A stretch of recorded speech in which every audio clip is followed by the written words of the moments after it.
Politics is a lot more personal and intuitive than people first assume. Politics qualifies certain bodies, geographies, resources, and events depending on the hegemony in place at time, with qualifying rights, protection, or taxation. I think as a black woman, increasingly so, that the body politic is the best way for me to view nationality law, huge civil rights cases, and elections.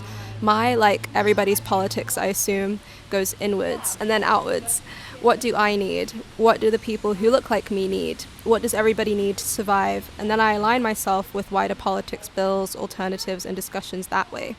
In one word, politics is validation. I think being involved in community actions has more direct and immediate change, but yes, it has to be substantiated by top-down legislation, grants, or authorities recognizing the disparities of equity in this country. The representation of our differences will always be a problem of authority. Someone has to do the listening for the change to happen. And unfortunately, it seems that as politics has become more transparent in present day, post-Brexit, that a lot of working class people, black people, migrants or women are feeling more ambivalent towards politics because they're disillusioned by the authorities in charge.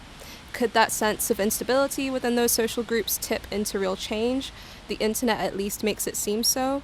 We have a real great power to influence politics through performative social modes online. Our identities have counts, views, links, and that digital footprint is very noticeable to governments and establishments. The internet can become an object of responsible and revisionist investigation. The black female body is one of the most heavily politicized bodies in the world because of the way supremacy and the patriarchy are set up. I'm not saying that we're at the bottom rung of the ladder or that we're helpless or fragility or whatever. I'm saying that our social mobility is othered and is not the subject. Our identities are positioned in opposition to whiteness. There's more to lose because we've only just historically begun to be considered in politics that affect our employment, security, education, land ownership, pregnancies, immigration rights, the health diagnoses we get, the academics we're allowed into, our emotional well-being, the businesses we can set up, our mortality, and even our palliative care at the end of our lives. Our unspoken and unconsidered history is our canon, and what motivates me, or what I'd want to be more equal, is access to that history in one hand, and then greater social mobility in the future is in the other hand.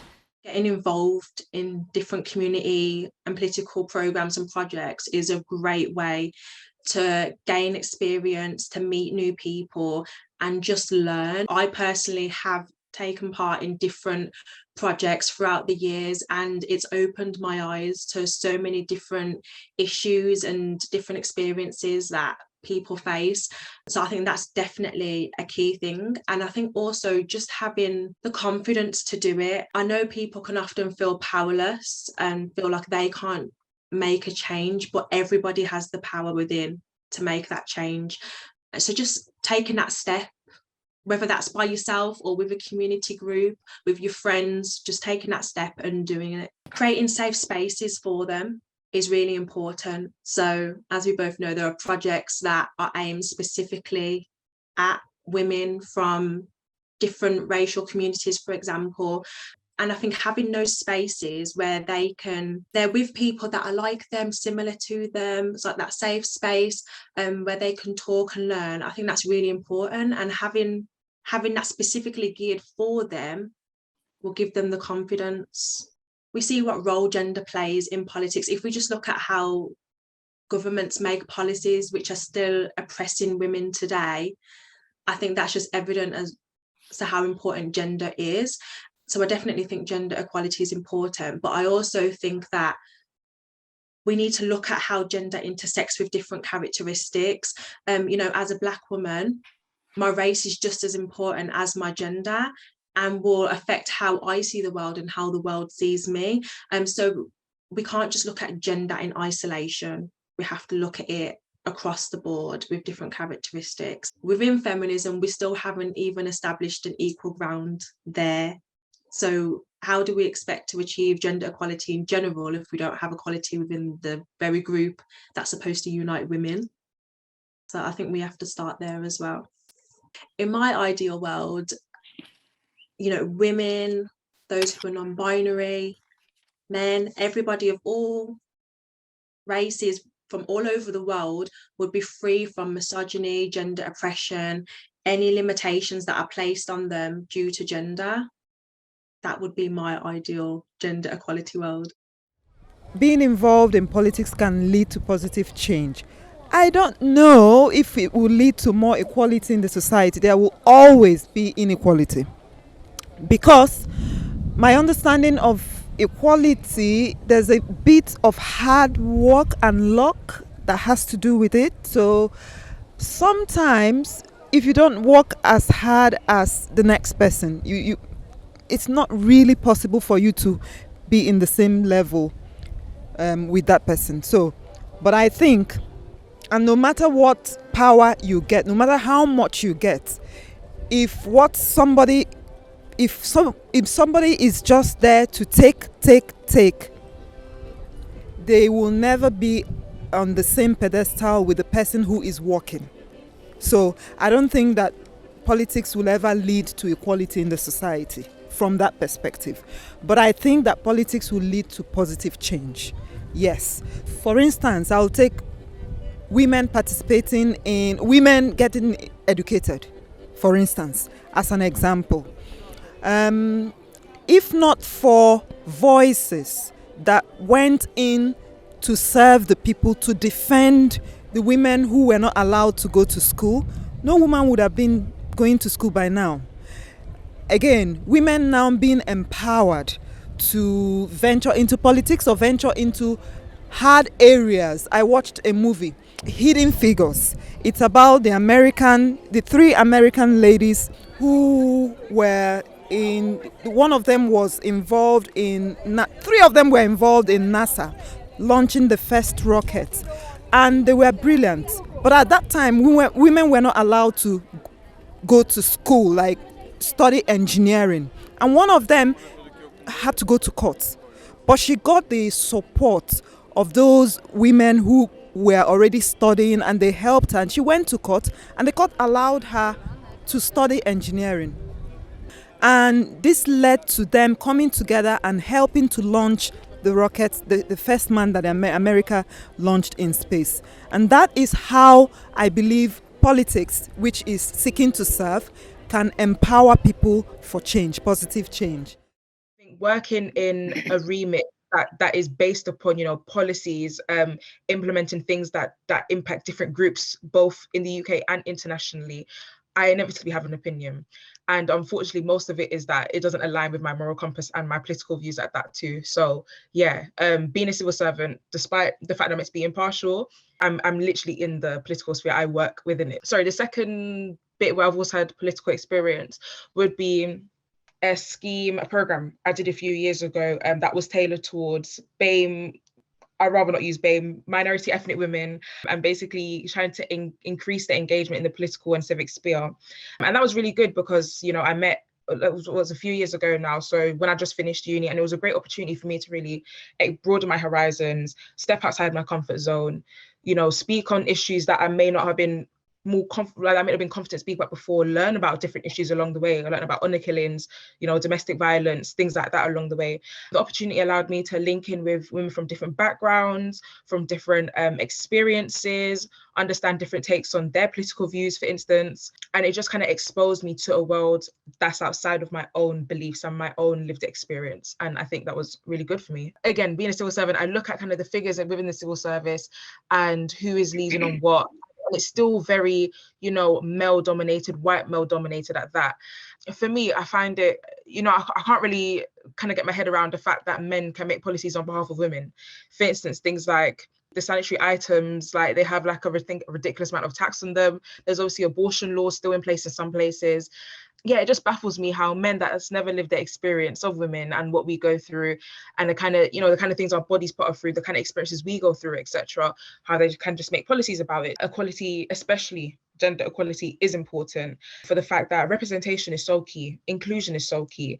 And whilst inclusion may be typically tailored towards the things, for example, of sexuality, religion, race, gender is just as important, because there's so many things that women go through, so many cases where our lives may be endangered, safety compromised, etc., things like that is never taken into account when laws are made and policies are made. And I think to some extent it's still fair to say we live in quite a patriarchal society at that too. Politics is something that I haven't growing up, I haven't engaged with much, maybe because it was seen as a space that wasn't for me because of my identity, my gender.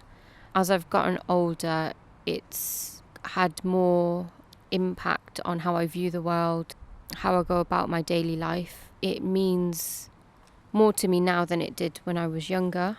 See the importance of it now.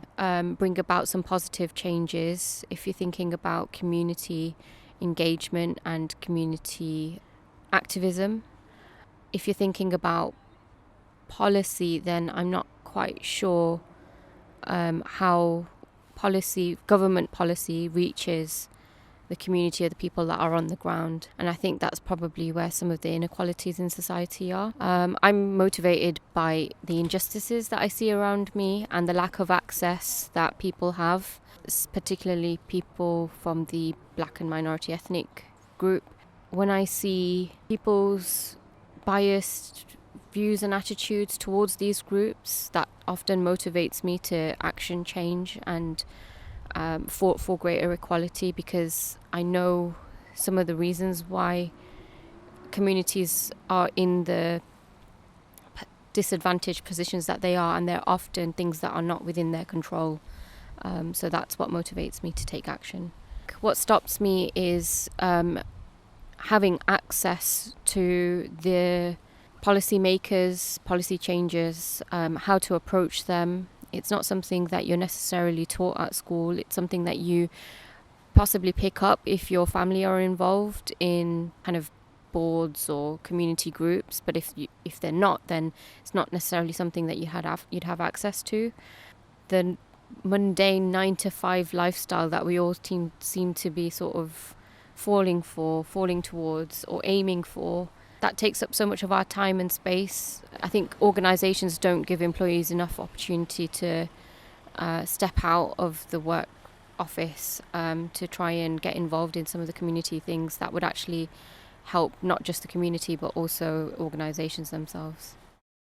Basic things like access to information, sort of understanding how different, if you like, structures work, how you get selected by your political party, and even understanding how you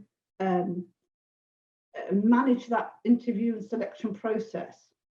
I know some people get a lot of support, and one of the things that was particularly helpful was briefing sessions. So our local party ran some briefing sessions for people who were interested. So there was information about the process, but a lot of manoeuvring behind the scenes. So we know it's what's stated. Here's a process. Here's a procedure.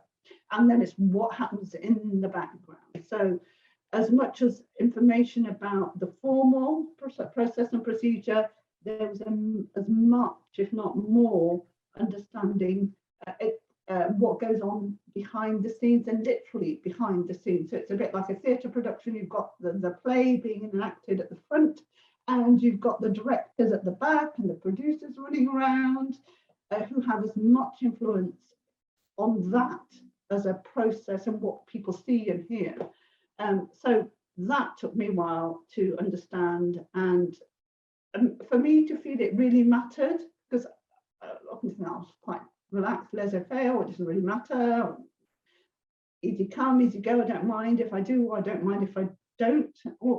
And then there was a point when I thought, no, I want to see what the key is. And I think that's how I look at it. It's like there is a key, and it's not explicitly known for everybody, particularly newcomers, and just working out that who you need to know, who you need to have a good relationship with, who will open those doors, because it's almost a bit like an Alice in Wonderland experience. You go through one door, you've got a little key, a little bottle, drink me, you shrink and you enlarge, and then you get another door.